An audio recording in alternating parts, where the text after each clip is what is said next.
அன்பார்ந்த மக்களுக்கு வணக்கம். நான் உங்கள் கார்த்திக் பிள்ளை and welcome to the K TV.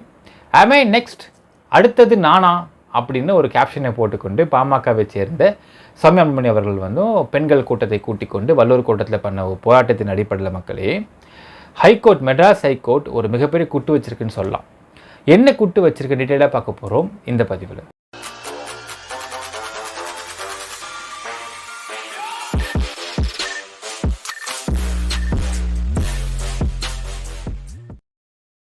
Kamal Haasan நடித்த குணா படம் பார்த்துருப்பீங்க மக்களே. அந்த குணா படத்தில் பார்த்தீங்கன்னா அவர் கோயிலில் இருப்பார். எல்லோரும் கையை எங்கிட்டே அப்படியே போயிட்டே இருப்பாங்க. அந்த ஹீரோயின் லட்டு கொடுத்துருப்பாங்க எல்லாருக்கும். அப்போது கமலஹாசன் போகிறப்ப லட்டு கொடுக்குறப்ப வெயிட் பண்ணுங்க சொல்லி லட்டு எடுத்து கொடுப்பாங்க. ஸோ அடுத்து நான் தானா, எனக்கு தான் லட்டா அப்படின்னு கேட்குற மாதிரியே ஒரு கேப்ஷன் ரெடி பண்ணி ஆமே நெக்ஸ்ட் அடுத்தது நானா அப்படின்னு போட்டு பெண்களை கூட்டிக் கொண்டு வள்ளுவர் கூட்டத்தை போராட்டம் பண்ணிய சௌமியா அன்புமணி அவர்களுக்கு மெட்ராஸ் ஹைகோர்ட் சொன்ன வார்த்தை அப்படிங்கிறது ஒரு மிகப்பெரிய வார்த்தைன்னு சொல்லலாம் மக்களே. இதை விட யாருமே உங்களுக்கு ஸ்லாப் பண்ண முடியாது. அப்படி ஸ்லாப் பண்ணிட்டாங்க மெட்ராஸ் ஹைகோர்ட். ஏனென்றால் இந்த அண்ணா யூனிவர்சிட்டி மாணவி சம்பவம் அப்படிங்கிறதை எப்படியெல்லாம் எல்லா கட்சியும் அரசியல் பண்ணாங்க அப்படிங்கிறதே பார்த்துருப்போம். அண்ணாமலை அவர்கள் ஒரு ஐபிஎஸ் படித்தவர், பச்சை துண்டை கட்டிக்கிட்டு நான் ரோட்டில் நின்றுக்கிட்டு சாட்டை எடுத்துகிட்டு அடிக்கணும். கரெக்டாக 6 அடி அடிக்கணும். 6ஆவது அடி முடிஞ்சதுமே பின்னாலிருந்து ஒருத்தர் ஓடும் தடுக்கணும். இதுதான் சொல்லப்பட்ட ஸ்கிரிப்ட். அதன்படி பார்த்தீங்கன்னா ஃபஸ்ட்டு 3 அடி அடிச்சுட்டு இருக்கிறப்போ பேக்ரவுண்ட் நின்று சிரிச்சுன்னு தான். இன்றைக்கி அந்த வீடியோ எடுத்து வெளியிட்ருக்காங்க. பாருங்கப்பா, உண்மையாகவே சிரிக்கிறான்ப்பா அந்த மனுஷன் போட்டு, அந்த ஆளுன்னு சொல்லிட்டு போட்டிருப்பாங்க. அந்த நபர் ஒயிட் பிளாக் கலர் ஷர்ட் போட்டிருப்பார். உண்மையாகவே சிரிச்சிட்டு இருந்தார் அண்ணாமலை அடிச்சுக்கிறப்போ. ஒரு ஐபிஎஸ் ஆஃபீஸருக்கு தெரியும் இது எவ்வளோ பெரிய அபத்தமான விஷயம் அப்படின்னு சொல்லிட்டு. இப்படி ஒரு சாட்டை அடிச்சுட்டு போனால் என்ன நடக்க போகுது அப்படின்னு ஒரு கேள்வி இருக்குது. 6 அடிக்கு மேலே அடிக்கக்கூடாதுங்க, தடுத்துடணுன்றாங்க. சரிங்க, 6 அடிக்கு அப்புறம் தடுத்த நபர் வயசான நபர் தான். முதல்ல நான் தடுத்துக்கலாம், முதலடி அடிக்கிறப்பயே ஏன் தடுக்கலை? ஏன்னா ஃபுல்லாக ஸ்கிரிப்ட். ஸோ இந்த ஸ்கிரிப்டை அரங்கேற்றி நாடகத்தை வெற்றிகரமாக முடிச்சிருந்தா அண்ணாமலை அவர்கள். அடுத்தது அதிமுக பொறுத்தளவுக்கு போராட்டம் பண்ணாங்க. அவங்கள ஃபார்மல் அரெஸ்ட் பண்ணிட்டு விட்டாங்க. அடுத்தது நாம் தமிழர் கட்சி பண்ணாங்க. அது இது மாதிரி ஒவ்வொரு கட்சியும் ஒவ்வொரு எதிர்கட்சியும் போராட்டம் பண்ணுறேன்ற பேரில் போராட்டம் பண்ணுறாங்க. ஆனால் எதுக்கு பண்ணாலும் தெரிய மாட்டேங்குது மக்கள். ஏனென்றால் இந்த அண்ணா யூனிவர்சிட்டி வழக்கை பொறுத்தளவுக்கு இந்த வழக்கு எஃப்ஐஆர் பதிவு பண்ணலையா? இல்லை, பதிவு பண்ணிட்டாங்க. அக்யூஸ்ட் அரெஸ்ட் பண்ணலையா? அரெஸ்ட் பண்ணிட்டாங்க. அடுத்தது யார் அந்த சார் அப்படின்னு கேட்டு போராட்டம் பண்ணாங்க சில பேர்லாம். அதற்கான தெளிவான விளக்கம் நாம் சொல்லியிருக்கோம் ஆல்ரெடி பார்த்தீங்கன்னா. ஏன்னால் சட்டம் தெரிந்த எல்லாருக்குமே தெரியும் அந்த சார் யார் அப்படிங்கிறது இந்த கேஸுக்கு சம்மந்தப்படவே கிடையாது. ஏன்னால் சம்மந்தப்பட்டிருக்கு அப்படின்னால் அந்த பெண்ணிடம் தப்பாக நடந்துக்கிட்டாரா அப்படிங்கிற கேள்வி இருக்குது. அந்த பொண்ணுக்கும் அவருக்கும் எந்த விதமான தொடர்பும் இல்லாமல் இருந்திருக்கிறது. தான் ஒரு ஆஸ்பெக்ட் கேட்குற மக்களே. இதே ஞானசேகர் அந்த மாதிரி நடந்துக்கிட்டு இருந்த சமயத்தில் ஒரு கால் வருதுங்க. கால் எடுத்து பேசுனா கிரெடிட் கார்டு கேட்டு ஒரு பொண்ணு கேட்குதுன்னு வச்சுக்கோங்களேன். அப்போ கிரெடிட் கார்டு கேட்டு ஒரு பொண்ணு ஃபோன் பண்ணிச்சிங்க, இவன் வேணான்னு சொன்னான்ற அந்த பொண்ணை அரெஸ்ட் பண்ணுவாங்களா? ஒரு கேள்வி இருக்குது. இல்லை அப்படின்னால் பாருமா இந்த மாதிரி நீ பண்ணிட்ட, நீ வெளியே வா அப்படின்னு சொல்லிட்டு சொல்கிறோன்னு வச்சுக்கோங்களேன். இப்போ வெளியே வரப்போ ஏதாவது ஒரு சம்பவத்தில் யாராவது ஒருத்தவங்க பேசினாலுமே ஞானசேகர் பேசினான்னு வச்சுக்கோங்களேன், அந்த நபரை அரெஸ்ட் பண்ணுவாங்களா? ஸோ இந்த மாதிரியான அபத்தமான விஷயங்களை கையில் எடுத்து போராடிட்டு இருக்கிறாங்கன்றதே பார்க்க முடிகிறது. ஏன் நான் சொல்கிறேன் மக்களே, இந்த மாதிரி போராட்டங்கள் ஜனநாயக ரீதியான விஷயம்தான். ஆமாம், உண்மைதான், ஜனநாயக போராடுறாங்க. இந்த மாதிரி போராட்டங்களை பயன்படுத்தி கொண்டு உங்களுக்கு தப்பான மக்கள் இதனை கலவரமாக மாற்றிவிட்டால் ஒரு சென்னை நகரத்துக்குள்ள ஒரு கலவரன்றதை எப்படி ஏற்றுக்கொள்ள முடியும்? எப்படி பொறுத்து கொள்ள முடியும்? ஏன்னா ஆல்ரெடி ஒரு இடத்துல கலவரம் பண்ணி வேலையை முடிச்சு விட்டாங்க, ஒரு ஸ்கூலே எரிச்சாங்க. அதே மாதிரி ஒரு கலவரம் வந்துச்சா என்ன பண்ண முடியும்? இதற்காகத்தான் லா அண்ட் ஆர்டர் இஷ்யூ கெட்டு போயிடுன்றதுனால தான் போராட்டத்திற்கு அங்கே பெர்மிஷன் கொடுக்காமல் இருக்கிறாங்க காவல்துறை. அதையும் மீறி போராடுறாங்க. அவங்க ஃபார்மல் அரெஸ்ட் பண்ணி அந்த மண்டபத்தை அடைச்சி விட்டு அப்புறமா விட்டுறாங்க, வெளியே விட்டுறாங்க, ஃபேர் பண்ணி விட்டுறாங்க. ஸோ இந்த மாதிரி போராட்டங்களை தொடர்ந்து இன்றைக்கு பாமகவை சேர்ந்த சௌமியா அவர்கள் போராட்டம் பண்ணியிருக்கிறாங்க பெண்களை கூட்டிக் கொண்டு. என்ன கேப்ஷன்னு பார்த்தீங்கன்னா ஆமே நெக்ஸ்ட் அடுத்தது நானா அப்படின்னு ஒரு கேள்வி. இப்போ நான் கேட்குற மக்களே, நம்ம உள்ள வாழ்ந்துக்கிட்டு இருக்கோம், 2020 வாழ்ந்துட்டுருக்கோம். திமுக ஆட்சி வந்ததுக்கப்புறம் டெய்லி ஒரு ரேப் நடந்துக்கிட்டு இருக்கா? ஏன்னா அடுத்தது நானா அப்படிங்கிற கேள்வி முன்னெடுத்து வைக்கிறாங்க. ரேப் டெய்லியும் போயிட்டுருக்கா அப்படின்ற கேள்வி இருக்கிறது.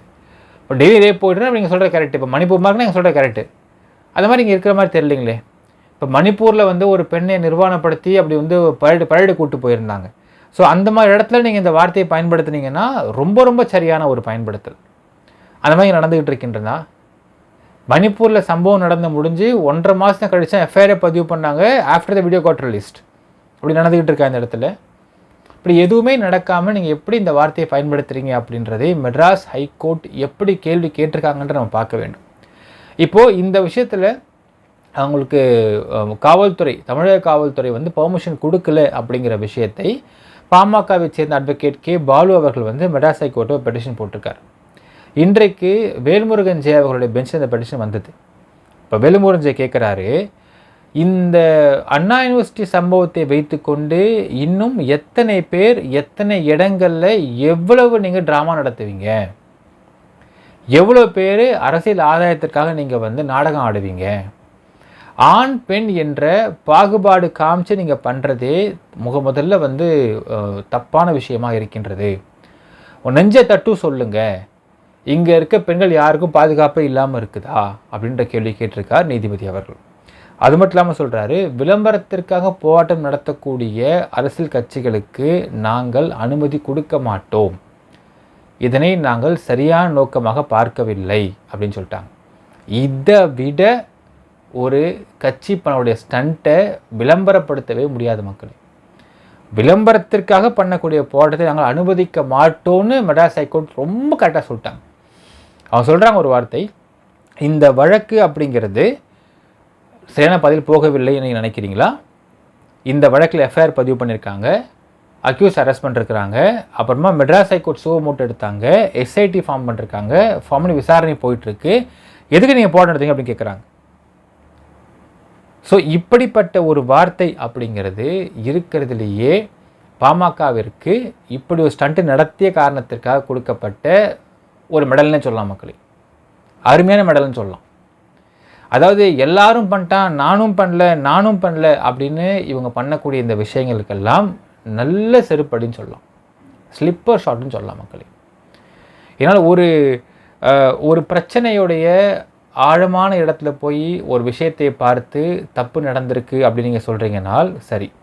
இப்போ இந்த அண்ணா யூனிவர்சிட்டி மேட்டர்லேயே நீங்கள் உள்ளார்ந்து ஆழமாக இந்த ஒரு இஷ்யூவை நீங்கள் உள்ளே போய் விசாரித்து எந்த கட்சியும் எடுத்துக்கலாம், எந்த கட்சியும் உள்ளே போய் விசாரித்தாங்க அப்படின்னால் அதற்கு உள்ளே இருக்கக்கூடிய உண்மைகளே வேறையாக தெரியும். அதை தெரிந்து கொண்ட பல பேர் என்னடா இதுன்ற மாதிரி உட்காந்துருக்காங்க.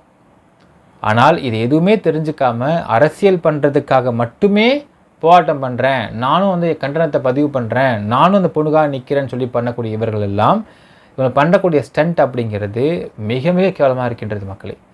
இதனை நான் சொல்வதை விட மெட்ராஸ் ஹைகோர்ட் சொல்லியிருக்க விஷயம் சூப்பர் மேட்டர்னு சொல்லலாம். அரசியல் கட்சி இந்த விஷயத்தில் நீங்கள் பார்த்தா தெரியும் மக்களே. சரி, நான் அந்த பொண்ணை வந்து விக்டிமாவே பார்க்கலாம் ஆஸ் பர் தி எஃப்ஐஆர். அந்த பொண்ணுடைய குடும்பம் என்ன நினைக்கும் தெரியுங்களா? எப்பா ஏய் பண்ணியாச்சு, முடிஞ்சாச்சு, அக்யூஸ்ட் அரெஸ்ட் பண்ணிட்டாங்க, என் பேரிச்சு நீங்கள் ஏன் போராட்டம் பண்ணுறீங்க கேட்பாங்க. எப்பா நீங்கள் பண்ணுற ஸ்டண்ட்டு பெருஞ்சண்ட்டாக இருக்கே கேட்பான்பாங்க. அது அண்ணாமலை பண்ணதில் அந்தர்பல்ட்டி ஸ்டண்ட்டுன்னு சொல்லலாம். அதனை பார்க்கும் பொழுது யாருக்கும் பரிதாபம் என்பது வரவில்லை, கோமாளித்தனமாக தெரிந்தது. இப்படியா பண்ணுவீங்க நீங்கள்? இந்த அளவுக்காக நீங்கள் இறங்கிடுவீங்க? ஒரு ஐபிஎஸ் படித்தவர் ஐபிஎஸ்ஸாக வேலை பார்த்தும் இருக்காரு, உங்களுக்கு ஒரு விஷயத்துடைய ஆழம் தெரியாதா? நீங்கள் விசாரித்து பார்த்தாலே தெரியும் இந்த சம்பவத்தில் உள்ள வேறு சில விஷயங்களே இருக்குன்னு உங்களுக்கு தெரியும். அதுவும் அதை அக்யூஸ்ட் அரெஸ்ட் பண்ணாங்க, எல்லாம் நடந்தது. சாட்டில் அடைச்சிக்கிட்டா என்ன ஆயிடுச்சு? படுத்தது வாட் நெக்ஸ்ட்? இப்படியெல்லாம் ஸ்டண்ட்டு பண்ணி எங்கள் பேரை வச்சுக்கிட்டு நீங்கள் நல்லா பண்ணுறீங்கயா அப்படின்னு நினைப்பாங்க இந்த பொண்ணுடைய குடும்பத்தார்கள் மக்களே. அதாவது ஒரு விஷயம் பார்க்கலாம், ஏதாவது சினிமா சொல்கிற மாதிரி தான், யோ நான் பண்ணுறனோ இல்லையோ நீங்கள் நல்லா பண்ணுறீங்கயா அப்படின்னு நினைப்பாங்க இந்த குடும்பத்தார்கள்லாம். அந்த மாதிரி இதில் எதிர்க்கட்சி அரசியல்வாதிகள்லாம் பார்த்திங்கன்னா நல்லா பண்ணுறாங்க மக்களே, செம்ம ஸ்டண்ட்டு பண்ணுறாங்க. என்டர்டெயின்மெண்ட் அப்படிங்கிறதே பார்த்திங்கன்னா வெளியில் நீங்கள் போய் தேட வேண்டிய அவசியமே இல்லை போல இருக்குது. இந்த அண்ணா யூனிவர்சிட்டி பெண் விவகாரத்தை வைத்துக்கொண்டு எதிர்க்கட்சி பண்ண விஷயமே பயங்கர என்டர்டெயின்மெண்ட்டாக இருக்குன்னு சொல்லலாம் மக்களே. அந்த அளவுக்கு இவங்க பண்ணிட்டுருக்காங்கன்னு சொல்லலாம். இதே இந்த இடத்துல அந்த கேஸ் பதிவு பண்ணப்படவே இல்லை, எஃப்ஐஆரே போடலை அப்படின்னால் இவங்க பண்ணுற எல்லாமே சரி. எஃப்ஐஆர் போட்டாங்க, அக்யூஸ் அரெஸ்ட் பண்ணாங்க, மெட்ராஸ் ஹைகோர்ட் சோ மூட்டை எடுத்தாங்க. எடுத்து அவங்க விசாரித்து இந்த கேஸ் டிஸ்போஸ் பண்ணிட்டாங்க. நாட் ஈவன் பெண்டிங், டிஸ்போஸே பண்ணிட்டாங்க. இதற்கு மேல் நீங்கள் ஸ்டண்ட்டு கொடுப்பதற்கு என்ன இருக்கிறது அப்படின்னு கேட்டாங்க மெட்ராஸ் ஹைகோர்ட் மக்களே. ஸோ இதற்கு மேலாவது அண்ணா யூனிவர்சிட்டி மேட்ரை வச்சுக்கிட்டு இங்கே கட்சிக்காரங்க பண்ணக்கூடிய இந்த ஸ்டண்ட்டை நிப்பாட்டுங்கப்பா, முடியலப்பா. மீடியாவுக்கும் எக்ஸாஸ்ட் ஆகி போச்சு, கோர்ட்டே வேணான்னு சொல்லிட்டாங்க. இதற்கு மேல் இவங்க ஸ்டண்ட்டு பண்ணாங்க அப்படின்னால் இது ஆறுன கஞ்சி பழைய கஞ்சான்னு சொல்லலாம். மக்கள் நினைக்கிற கமெண்ட்டில் மென்ஷன் பண்ணுங்கள். நன்றி, வணக்கம்.